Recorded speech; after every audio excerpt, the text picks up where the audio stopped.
Hari ini saudara, Litbang Kompas merilis survei Pilkada Jawa Timur yang diselenggarakan pada 2 hingga 7 November 2024. Pilkada Jawa Timur diikuti oleh 3 pasangan calon.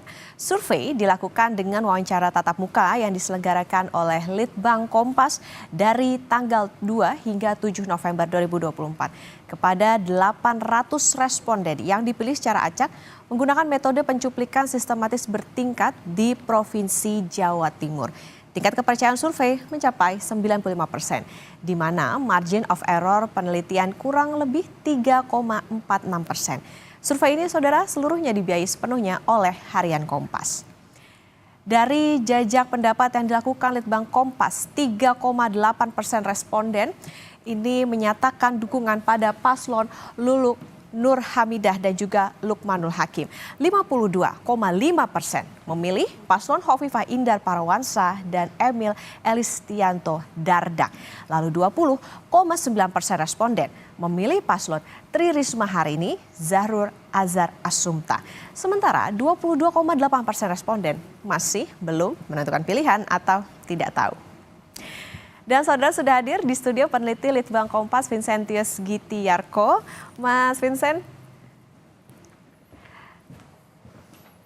Ya, selamat pagi Mas Vincent. Selamat datang di Sapa Indonesia Pagi. Mas Vincent, angkanya sudah muncul. Ini hasil terbaru jajak pendapat di Litbang Kompas. Faktor apa sebetulnya yang mempengaruhi responden memilih dan keluar angka-angka ini? Oke, Mbak. Dari angka ini sebenarnya pertama kita bisa melihat di balik ini adalah pertama-tama popularitas calon. Artinya keterkenalan dan juga pengetahuan responden atau calon pemilih Jawa Timur ini terhadap calon-calon yang ada gitu ya. Nah, kenapa untuk sementara ini pasangan nomor urut 2 Khofifah dan Emil ini mendapatkan angka elektabilitas tertinggi itu karena memang dalam perjalanannya pasangan ini yang lebih dulu firm dicalonkan ya dibandingkan 2 paslon yang lain.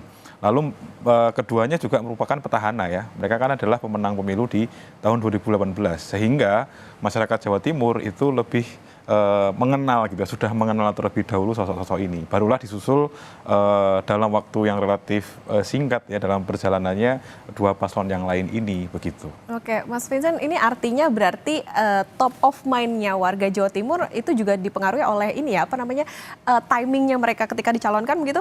Betul, iya. Jadi sebenarnya kalau kita tarik ke belakang, kita kan Litbang Kompas juga pernah melakukan survei di tengah tahun ya, sekitar bulan Juli, ketika calon itu kan sebenarnya masih berdinamika. Waktu itu memang top of mind nama Khofifah itu, Bu Khofifah sudah muncul dengan angka yang paling tinggi. Waktu itu angkanya sekitar 28% gitu. Dan disusul oleh yang kedua adalah Bu Risma gitu ya. Oke, ini kan kita lihat juga 3 calon gubernurnya perempuan. Nah, apa artinya bahwa program yang menyangkut misalnya isu perempuan dari masing-masing paslon ini juga memengaruhi pilihan responden atau sebetulnya ada faktor lain yang membuat orang akhirnya memilih nama-nama ini? Iya, memang pilkada di Jawa Timur kali ini sangat menarik karena 3-tiganya adalah perempuan. Sehingga pertama kita melihat dengan angka undecided voters yang relatif tidak terlalu tinggi ya, 22,8%. Artinya masyarakat menerima bahwa tidak ada isu soal misalnya sosok perempuan itu menjadi pemimpin ya. Malah di sini kita bisa melihat masyarakat Jawa Timur lebih mementingkan tadi mungkin ya visi misi ataupun kualitas dari paslon ini. Dan kalau kita lihat visi misi yang mereka usung memang kelompok rentan dan perempuan juga anak-anak itu memang di masing-masing paslon itu mendapatkan perhatian khusus gitu. Oke, Mas Vincent, menarik kita melihat bahwa yang tidak tahu atau belum menentukan pilihan kan 22,8%. Ini kalau menurut Litbang Kompas sendiri, angkanya ini kecilkah atau seperti apa kalau melihat dari beberapa yang sudah memilih pasangan-pasangan ini? Oke. Kalau angka sekitar 22% itu relatif angka yang cukup wajar sebenarnya. Walaupun masih ini menjadi potensi tetap ditarik ceruk suara dari pemilih yang belum menentukan ini bisa ditarik. Tapi angka 22,8% itu relatif normal dalam konteks ketika kita bicara misalnya tingkat partisipasi pemilih terakhir ya di Jawa Timur ketika pemilihan presiden itu di angka sekitar 80%. Artinya kan angka golput atau orang tidak menggunakan hak pilihnya itu 20%-an. Artinya angka ini sebenarnya relatif wajar dibandingkan beberapa wilayah yang lain. Hanya memang bukan berarti ini akan tentuan nanti akan otomatis ujung golput gitu ya. Tergantung nanti dalam perjalanan sekitar 2 minggu ke depan apakah ada potensi aliran suara dari yang belum menentukan pilihan ini kepada paslon-paslon yang ada. Berarti artinya meskipun ini menjadi cerminan, masih dinamis sebetulnya sampai di hari pencoblosan nanti. Oke, jajak pendapat atau survei Litbang Kompas, saudara, juga soal elektabilitas berdasarkan gender atau berdasarkan jenis kelamin. Nah, kita lihat lebih detail dukungan berdasarkan gender ini.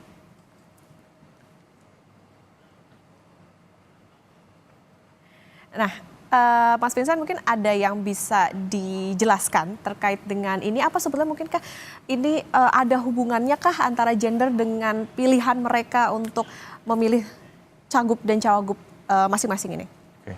Kalau kita bandingkan ya secara angka itu memang kecenderungannya mirip ya, artinya baik itu responden laki-laki dan responden perempuan, aliran suaranya terhadap ketiga paslon ini relatif mirip kecenderungannya. Hanya memang kalau kita perhatikan lebih detail, ada selisih yang relatif terlihat di pasangan nomor urut 2 ya, Bu Khofifah dan Pak Emil ini mendapatkan suara yang cenderung lebih tinggi di pemilih perempuan. Kalau kita baca sebenarnya selain memang ketiga calon ini adalah perempuan, tapi mengapa suaranya lebih cenderung ke Bu Khofifah? Karena memang beliau kan adalah Ketua Muslimat NU ya, yang ini adalah organisasi perempuan dan itu sudah sangat cukup panjang ya dalam masa jabatannya, sehingga ini menjadi modal sosial ya, modal sosial yang penting bahwa pemilih perempuan itu mengarahkan dukungannya kepada Khofifah. Tapi kalau kita lihat dari pemilih juga pemilih laki-laki bahwa kecenderungannya sama, misalnya tingkat undecided votersnya juga mirip gitu ya, ini menunjukkan bahwa mereka yang berjenis kelamin laki-laki pun para calon pemilih ini tidak ada isu soal apakah pemimpin itu harus perempuan atau laki-laki atau perempuan begitu. Artinya masyarakat di Jawa Timur secara umum cukup rasional dalam melihat calon pemimpinnya. Artinya mereka lebih mengedepankan soal kualitas, soal kinerja dibandingkan isu-isu yang lebih primordial soal gender misalnya. Gitu. Lagi-lagi balik soal yang di awal tadi bahwa ketokohan itu sebetulnya sangat mempengaruhi bagaimana orang bisa memilih cagup-cagupnya. Nah, saudara, kami bacakan terlebih dahulu dari pemilih laki-laki ini 4,8% mendukung Luluk Nur Hamidah dan juga Lukmanul Hakim. Nah, lalu 49,6% mendukung Khofifah dan Emil Elistianto Dardak. Kemudian 22,6% mendukung Tri Risma Hari Ini dan Zahrul Azhar Asumta. Sementara 23,1% belum tahu akan mendukung siapa. Nah, dari pemilih perempuan, saudara, 2,8% mendukung paslon Luluk Nur Hamidah Lukmanul Hakim. Lalu 55,4% mendukung Khofifah Emil Elistianto Dardak. Kemudian 19,3% mendukung Tri Risma Hari Ini Zahrul Azhar Asumta. Sementara 22,6% belum tahu akan mendukung siapa. Nah, Mas, kan ini juga yang menarik tidak hanya soal bagaimana personal pemilih untuk memilih cagup dan cagup ini, tapi juga soal dukungan dari parpol. Sebarannya seperti apa kalau di Jawa Timur? Oke, kalau kita bicara soal parpol memang menarik ketika melihat kalau dari sisi, kita mungkin mulai dari Bu Luluk ya, yang paslon nomor 1, gitu, nomor 1. Nah, ini sebenarnya kan paslon ini diusung oleh PKB. Tapi mungkin karena memang dinamikanya menjelang pendaftaran ini banyak isu gitu ya, artinya PKB mungkin belum menggunakan mesin-mesinnya secara kuat sehingga malah pemilih PKB sebenarnya tetap melimpahkan suaranya kepada Khofifah. Dibandingkan misalnya komposisi soliditas partai-partai KIM ya yang mengusung paslon nomor urut 2 ini memang kalau kita lihat di balik angka ini memang lebih cenderung sudah mengerucut ke paslon yang diusung yaitu paslon nomor 2 Khofifah dan Emil. Nah, terakhir itu kita melihat PDIP ini juga menjadi menarik karena ternyata PDIP ini dalam situasi yang sekarang sementara terbelah. Artinya sekitar 45% ke suaranya cenderung ke nomor 2 Bu Khofifah dan Pak Emil, sementara Tri Risma Maharini dan Gus Hans ini mendapat angka sekitar 40% dari pemilih PDIP. Artinya kalau kita bicara parpol itu sementara ini yang terlihat solid itu adalah memang Kim ya di Jawa Timur gitu. Oke, kalau tadi bicara soal bagaimana parpol itu artinya masih punya peranan penting untuk bagaimana keterpilihan para cagup dan cagup ini. Kalau di Jawa Timur sendiri dilihat pola pemilih atau daerah-daerah itu seperti apa sih Mas? Adakah kecenderungan misalnya bagaimana mereka melihat patronnya atau seperti apa dalam rasionalitas mereka dalam memilih ini? Iya, kalau dari hasil survei sih memang secara persepsi masyarakat melihat pertama-tama memang tadi ya kualitas lalu juga kinerja begitu ya. Tapi kalau kita bicara lebih detail tentu faktor wilayah Jawa Timur yang basis basis masyarakat Islam NU-nya kuat itu tentu sosok-sosok lokal itu akan menjadi penting karena dalam pencalonan ini kan juga bagian dari mengenalkan ya atau memperlihatkan bahwa ini adalah calon yang didukung. Itu tentu akan berdampak secara signifikan nanti terutama di menjelang akhir-akhir ya. Artinya tokoh-tokoh lokal memang dalam pilkada tentu menjadi sangat berpengaruh untuk mengarahkan dukungan gitu. Termasuk tokoh-tokoh lokal yang di partai. Makanya ketika partai-partai yang mengusung ini mungkin masih ada yang belum solid, itu maka pertanyaan besarnya adalah bagaimana tokoh-tokoh lokal yang menjadi kunci dari partai-partai ini bisa menggerakkan mesin-mesin itu. Kalau memang masih terbelah, nah itu yang masih menjadi pertanyaan apakah sudah berjalan dengan baik atau belum gitu. Oke, kalau secara kewilayahan gitu Mas, karena kan Jawa Timur dibagi menjadi 4 tuh.